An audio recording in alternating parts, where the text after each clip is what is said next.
Thanks so much for joining us. It is October 24th, 2017. It is a Tuesday, I believe. Salam, it's Tuesday, right?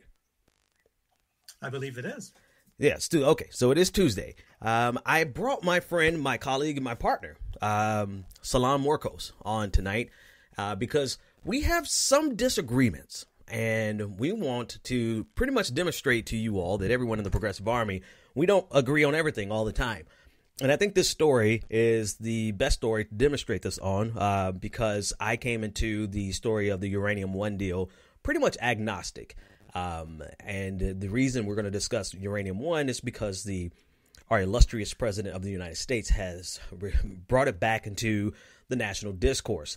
And Devin Nunes, the chairman of the House Intelligence Committee, has said that he's going to open an investigation into why this deal was approved and the FBI investigation that was tacitly connected to it, or at least allegedly connected to it, according to the Hill.com piece last week that everyone, and by everyone I mean hyperbolically, everyone thinks is, case closed evidence. Of collusion between Hillary Clinton, Barack Obama, and the Russian government.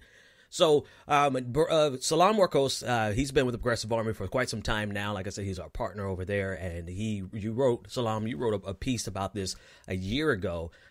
So before we go into our places where we disagree, why don't you outline for the audience what you found in your research about the Uranium One deal? Okay, so this is regarding Uranium One and its and the appearance of conflict that it shows. What happened was that a chairman with the Uranium One deal or company, he donated over $3 million over to the Clinton Foundation, and soon afterwards. There was the United States agreed to give 20% of the uranium control to Uranium One, which is controlled by a Russian organization to some certain extent. Mm-hmm. So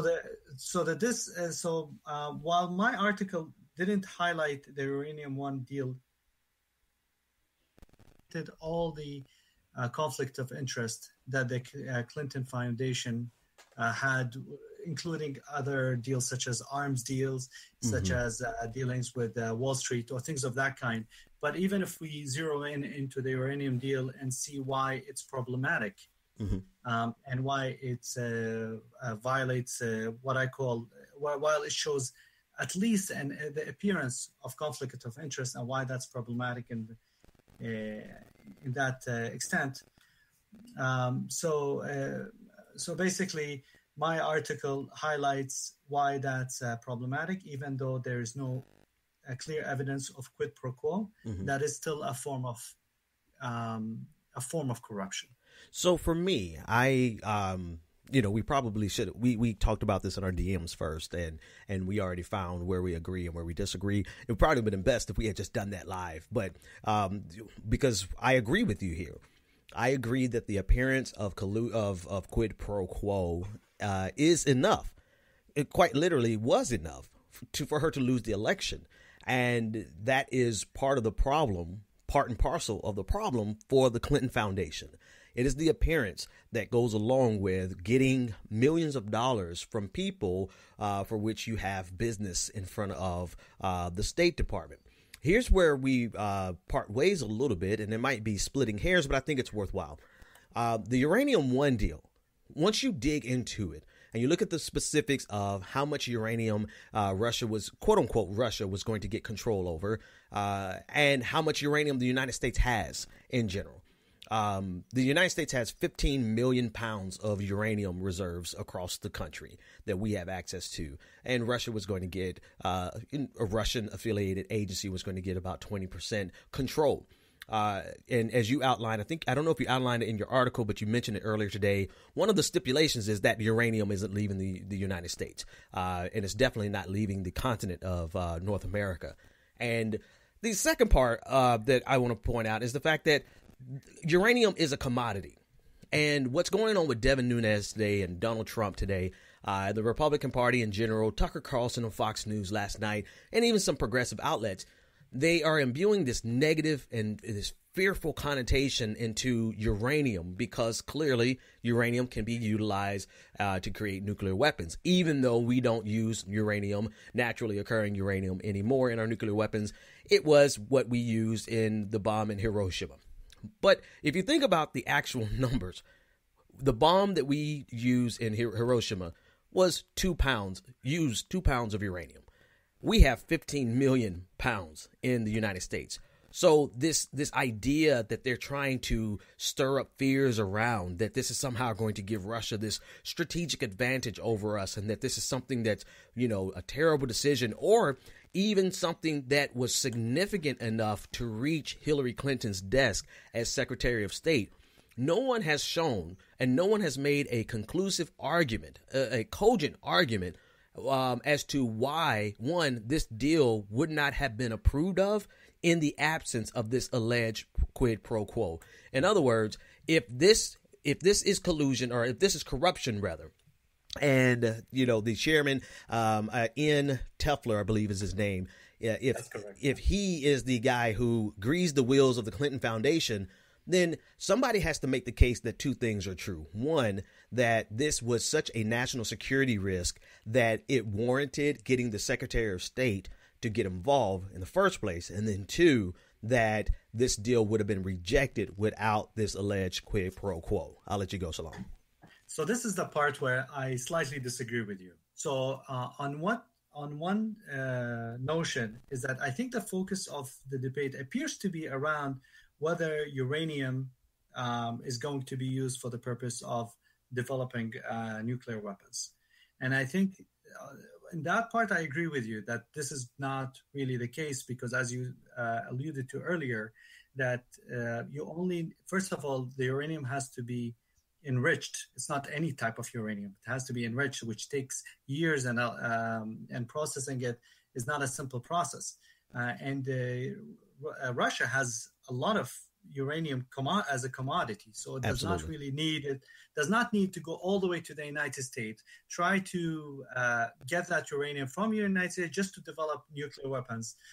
Not to mention that they have already a lot of nuclear weapons. Here, and where the Secretary of State made I think an error in this case, is that it is not about developing nuclear weapons. Mm-hmm. It's about giving power to a foreign entity to a large part of to have control of a large part of a commodity in the United States. So this would be the same if it was something else. If it wasn't called uranium and if it was called coal, mm-hmm. Sure, it wouldn't. The headlines wouldn't be as sexy, bombastic. Yeah, exactly, right. Like, and I'm using the word bombastic, pun intended. But that's the point, right? Is that the error in judgment or the corruption that we wouldn't be able to know if it actually happened or not, because all these deals happen.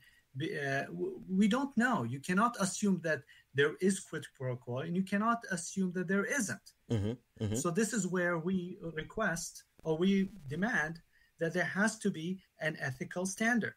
And that's where she breached her. That's where there was a breach of ethical standards. And at this point, it raises eyebrows and says, hey, maybe there was something.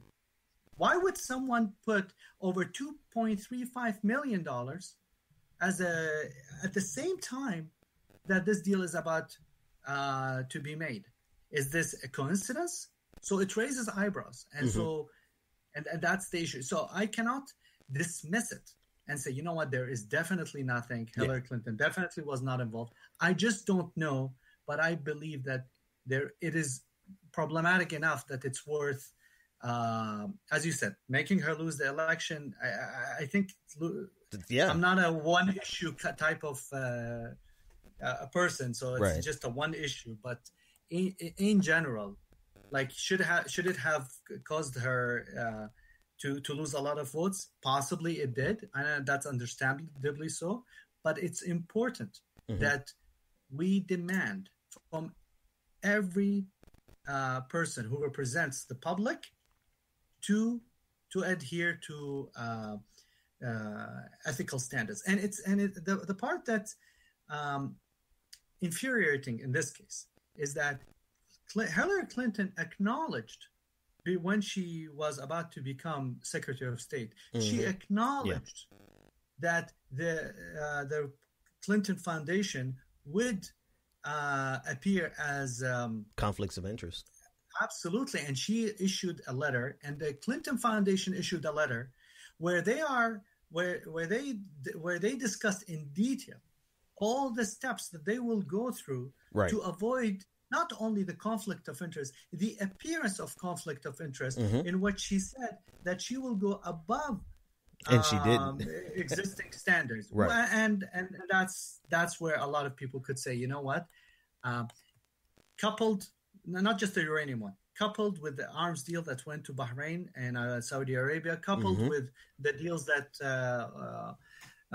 that involved Wall Street, and I believe David Sirota had a report where he listed about 10 of them, is just very problematic, and it's worth considering. Yeah, so I want to get something on the record for our audience, and everyone, not necessarily my audience, because I think my audience knows that, one, I'm not making a defense of Hillary Clinton here, and I know that's not what you're saying, Salam, but I just want to put that on the record here just for good measure, because I happen to agree with you 100%. It's the appearance of quid pro quo that ultimately is enough to sink a presidential campaign.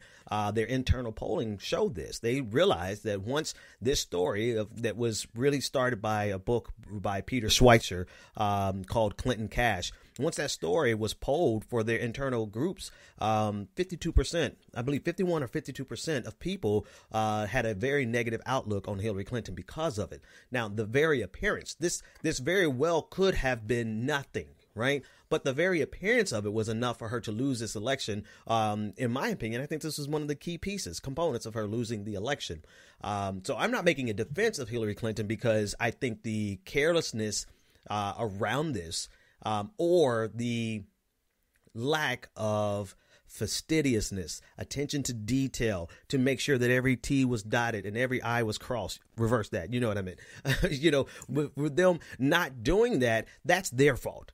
And that is the problem with the Clinton Foundation in general. And it plagues the Clinton Foundation. And this is just emblematic of the entire ethos over there at the Clinton Foundation, that this, even if it wasn't a legal definition of quid pro quo, it's the appearance of it that is nauseating, for one, but then two, enough for her to lose the election. But I want to go back real quick to a couple of points that you said where I think it's important for us to flesh out, because a lot of people aren't having this discussion. I feel like in a lot of circles, it's either no way in the world this was quid pro quo, stop, you're just a Russian troll, or it's absolutely quid pro quo, what are you talking about? And no one really gets into the details of why this particular case, not talking about the arms deal with Bahrain and anything else, this particular case is interesting to me, because this did not constitute, let's talk about it in the sense of a commodity, right? I think you and I can agree we could take the national security implications of uranium because of the type of element that it is and what it can be used for. We can take the national security implications off of it in terms of a nuclear weapons. You agree to that? I completely agree. Okay, so we're going to take that off the table. The other thing that you pointed to was, why would we give this amount of control to a foreign government over a commodity?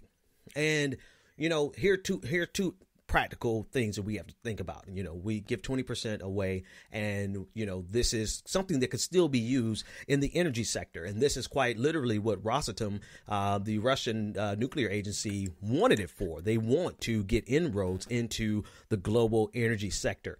And so if we actually look at the cost, because this potentially gives Russia almost a monopoly in a sense. It moves them closer to being a monopoly in the uranium sector. But the cost of uranium since 2007 has decreased from $83 a pound to like $16. I'm sorry, $17.85 a pound. I think that's the approximate cost as of close of business today. So this doesn't benefit Russia in the sense that it gives them any type of strategic advantage over the United States in the energy sense. Definitely, we already dismissed the nuclear national security implications sense, but even as a commodity, right? The price of the commodity has gone down. So if anything, it's put us at a disadvantage for all those 15 million other pounds of uranium that we have across the country. But it's not putting us at a disadvantage in the sense that United States companies, energy companies, are having to pay exorbitant prices to Russia to get access to this uranium. Their purchase has contributed to the decrease in the cost. And I want to say something is that when you say pay to Russia, well, we're referring here to a Russian entity, a Russian company. Mm-hmm. We don't mean Putin here. Right. We So don't mean, just but it is to be sure though, Rosatom, the parent company of Uranium One now is a state company. So it does, while they're not paying directly to Putin, clearly it is, it's a subsidiary of a state-run agency. So again, I agree with you from that perspective in the sense that it's true that this is from a commodity perspective and from a national security. I don't see the problem with this deal. So okay. I agree with you there. So then here's the reason I went through all that. I'm glad you said that because there was a reason to me regurgitating all that is this. Because it's not a national security implication, there are no real serious national security implications, no matter what Fucker Carlson says on Fox News, no matter what Rush Limbaugh says, there are no real national security implications here. And because there's really no commodity concerns here, no real monopolistic control over a commodity concern here, then what component of this would be, besides the sheer name of uranium, what component of this would necessitate that this be elevated from a person who works at the State Department who serves on CFIUS, which is the, I forgot what the C stands for, the Committee for Foreign Direct Investment in the United States. That's CFIUS. What would necessitate this to go from a person who works for the State Department who serves on that committee and then being escalated up to the Secretary of State? There's nothing about this case to me that says that this would even get close to Hillary Clinton's desk such that she should recuse herself for the appearances of conflicts of interest. That's the part where I disagree with you. Yes. You see, as part of when Hillary Clinton made the pledge that she is going to avoid all conflicts of interest, this is not about her personally only. This applies to her and her team and her office. So the entire Secretary of State, especially in this case, would be her assistant, who would be the one, according to at least the New York Times, would be the one that most likely made the recommendation, whether to move forward or not. It's still speculative at this point, but even if we go with that assumption, knowing the connection between that organization with the Clinton Foundation, it should be part of the administration as a whole, up to the attention of the Secretary, to then Secretary of State Hillary Clinton, and as a compliance issue. Okay, just like in any organization. Okay, so you're saying that this applies, that her memorandum to the White House, which she had to sign, this applies to not just her, but also her entire agency, which absolutely makes sense. I won't even begin to argue that with you because that is too big of a loophole for her to use to get away with stuff if that were not the case. So, yeah, I mean, from that perspective, I would agree with you. There was one thing, though, and it escapes me. So go ahead and finish your point while I regather my thoughts. Right. And the other part is that now we're looking at it from that lens. Now let's look at the other lens. And I know this is speculative, and I don't want to make assumptions at this point. And unfortunately, people do not like the Hillary Clinton will immediately jump to that conclusion. Right. I don't jump into that conclusion, but I do consider it as a possible scenario. Yeah. In the event that, let me put it this way, Hillary Clinton had the power and the ability to provide access to Uranium One, to be whether it is to provide them access so that they can hold meetings, whether they're able to connect them with other people within the administration. She has a lot of weight in the administration. That's undisputable.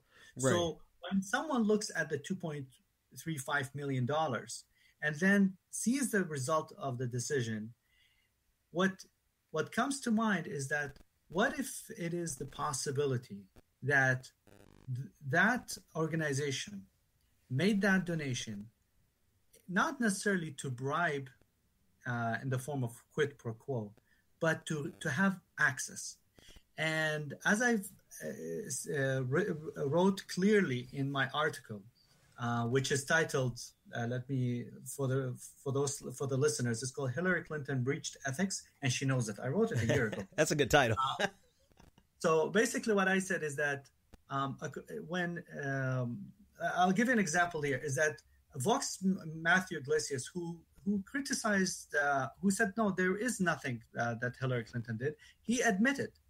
He said, I wouldn't be surprised if there is someone somewhere whom Clinton met with whom she wouldn't have met had that person not been a Clinton donor of some kind. So here's the thing that matters to me, though, right? What matters to me in that entire speculation, and you said that you're not making that argument, but you're just speculating, which is reasonable. Correct. It's totally reasonable for us to do that. What would a person from Uranium One, why rather, would they need to get access to Hillary Clinton if all the other things that we said are true, that this is not a national security concern? This is like, why besides just getting audience with the Secretary of State, which people do buy access for all the time for all of these people. So I'm not doubting that, because that is a reality. But in this specific case, why would they need to get access at the cost of $2.35 million? Because having the administration consider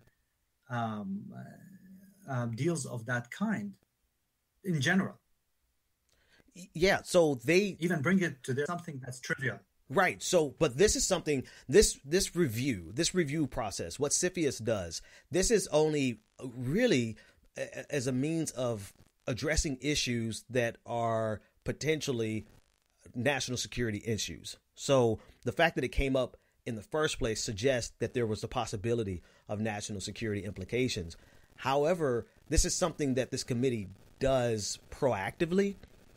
There's no need for Uranium One to buy access to the administration for this process to start or to go smoothly or to do anything else, because they would have to go through this committee regardless. They were going to have to go through this committee, and I'm not sure that I see, though, because of the implications of the uranium, why they would have to pay for additional access when they were going to have to go through the committee, which is a committee of 9 people.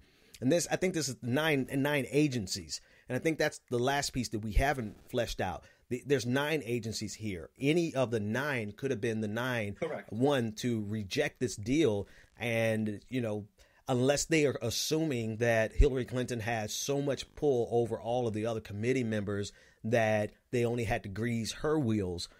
That's a far stretch. So I'm not sure I get, I know you're just speculating, but I'm not sure I get the connection as to why, based on everything that we've established in this conversation, why they would need to buy access to Hillary Clinton for a case that would come before the committee anyway, but then too, has no real reason to be rejected that anyone has laid out in a very substantive way. So again, just want to highlight something here. So when you mentioned the 9, none of the 9 have the authority to veto the decision. The only one that has the veto option is the president. Is the president correct? So even if her didn't like it because they didn't pay her enough, just as an example, she had no authority to veto it. Right. So she can only make a recommendation. Having said that, first of all, we don't know who else they tried to reach to. We're making here a very that's true. assumption, and I think it's a poor assumption to say that they only tried to reach Hillary Clinton. Second of all, Hillary Clinton is by far the most powerful in that administration after President Obama. So again, by name, I would agree, but Eric Holder is on there as well. Like by authority, I don't know if I can necessarily agree to that, and by the character of the individual, I don't know that I can agree with that. Popularity, absolutely, but I don't think that if Eric Holder wanted to say no to this deal, Hillary Clinton can make him say yes. No, again, I don't. This is where it gets too speculative, and I'm not good in that. Right, that's fair. In that realm. But what I would say is that, and as you've seen, and I know that now we're going into a little bit into elections, but Hillary Clinton and Bill Clinton have built a very strong machine, and that they have become very powerful within the White House, and they have become very powerful within the Democratic Party at large. So again, and as I mentioned earlier, we don't know if the Uranium One tried to reach out to Eric Holder or others. Again, this is why, unfortunately, we have very little information, and we're trying to make projection as a result. All that I'm saying here is that, and from a very objective measure, is that this is very problematic. That this shows conflict, at least appearance of conflict of interest. And if anyone wants to do a fair and an independent investigation into it, I would support it. But having said that, just so that we can reach the conclusion rather than having all those hypotheses and assumptions that we're making. Well, let me ask this one last hypothetical, right? We don't have to go down the rabbit hole, but here's the point. Would you agree, with notwithstanding the potential of people with a lot of money and a lot of technology getting access to uranium and then finding a way to enrich it, notwithstanding the nuclear potential of uranium, but looking at realistically where we are in 2017 with what uranium is used for, would you agree to treat it as a commodity, much like coal? Okay, if that's the case, then would a coal, this is the only last thing I want to speculate, would a coal sell to China, for example? Would that rise to the level of need of a company even thinking that they need to grease the wheels? That is speculation, but I think it's a fair place for us to speculate in terms of what's reasonable, right? No one is going to pay millions of dollars to grease the wheel for a deal that should be approved anyway, because it's a commodity. And I think everyone makes the assumption because of the negative connotation of uranium that it's something more. But and I will guarantee you the majority of the people who are listening probably have a hard time accepting that uranium is a commodity because of how nefarious the name sounds. But would we expect a company to fear that they would be rejected if they were selling a portion of their company to China and they sell coal or their commodity is coal? So again, I understand where you're looking at it, and I see the lens that you're looking at, and the issue that I have with that view is that we don't know all the intricacies that are related to a deal of that kind. My issue here and where is that the timing of the donation.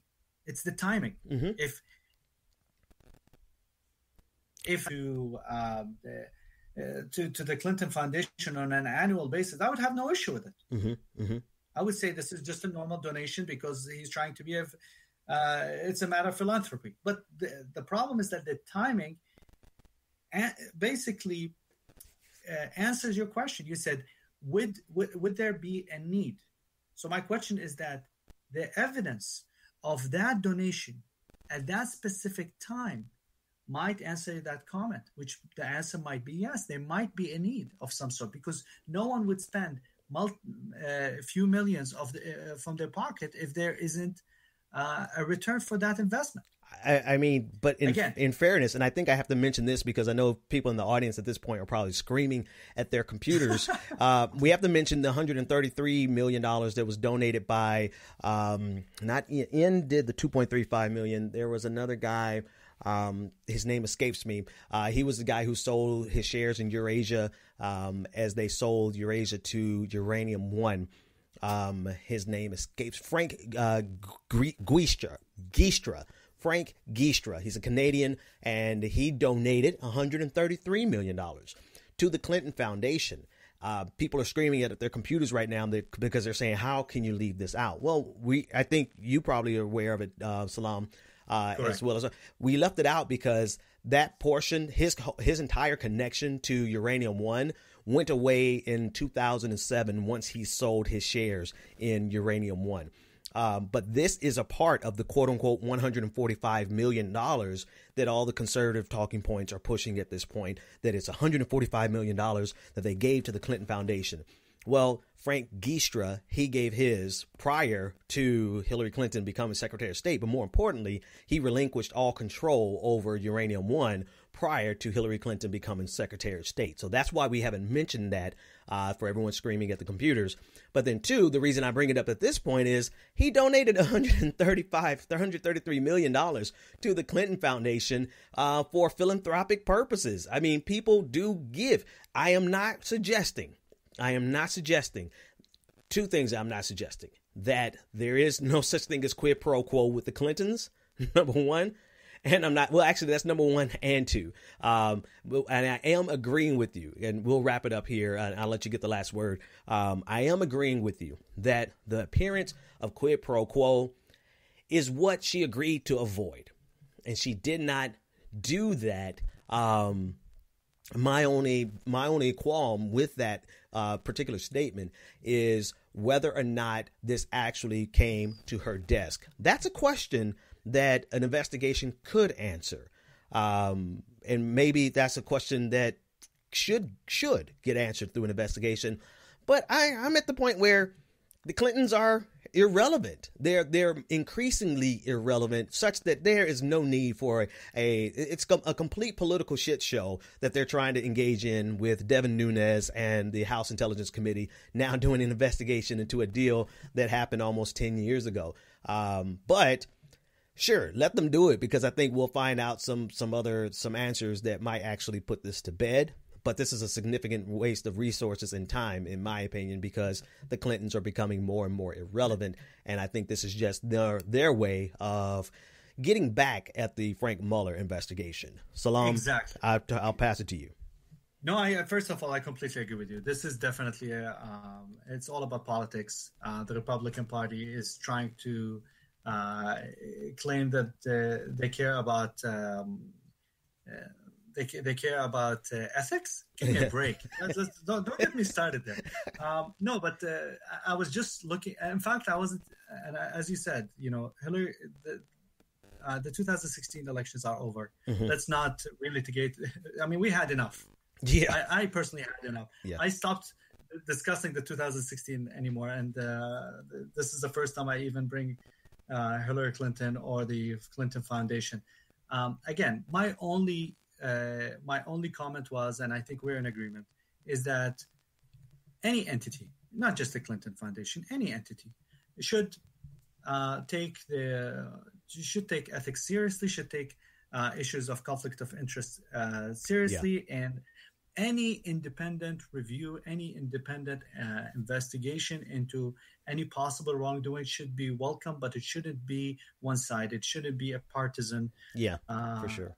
As you said, it should be for the idea is that it should be what's for the best interest. Mm-hmm. What's for the interest of the public. Absolutely. And unfortunately, in this case, it's what's for the interest of the Republican Party or the donors. Yeah. It's shameful. Yeah. It's very shameful. So yeah. I think I conclude that largely we agree. I'm mm-hmm. just more critical Yeah. And, yeah. of what they've done. Yeah, I know I said I was going to let you get the last word, but I have to say this for just for the culture. I got to do this for the culture. I think that the Clintons thought that they thought more highly of their intellect than they should have.